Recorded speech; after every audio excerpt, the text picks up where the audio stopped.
What's up, guys? S.Bell MMA here. I'm back in Guangzhou. Here is a roll with Daga. That's his nickname, which literally means big brother in Chinese. And Daga is a judo black belt. He's a blue belt in Brazilian Jiu-Jitsu. He's a big guy. He's got me by probably about, I would say, maybe about 40 pounds.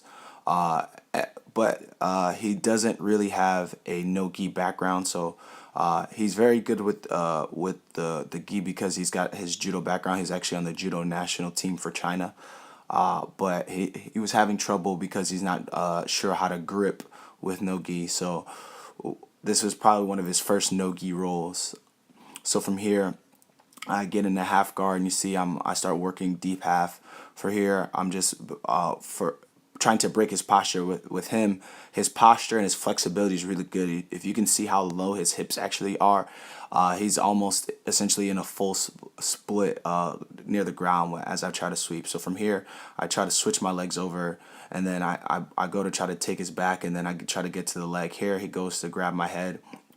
From here, then I go to switch to get to his back, and he just tosses me down. But from here, I'm able to switch my hips. I was slipping a little bit, but I'm able to get my hips down, and then I start to come up and then attack to the legs. And here, he's got kind of a guillotine grip, and so I start to shoot for the leg. Now for here, he doesn't have the guillotine. He was very close, and it was really because he's just so strong that he could be doing a guillotine the wrong way and still get it. If he had turned down, he would have gotten it. But out from here, I'm able to adjust because he's not turning down. He's trying to pull back, so I'm able to pop my head out, and then we end up in the close guard. So from here, I start to work. I start to attempt the Sao Paulo pass on him, but he's so wide I couldn't, and his arms are so short I wasn't able to get it to the other side. So from there, I decided to bail on it, and then I come up and I start to open his guard. So as I start to, you'll see here, I'm starting to back up and open his guard. So from here, I'm just posting on the hips, and then I just start to reach inside, because even though he's a tall guy, he doesn't necessarily have very long legs.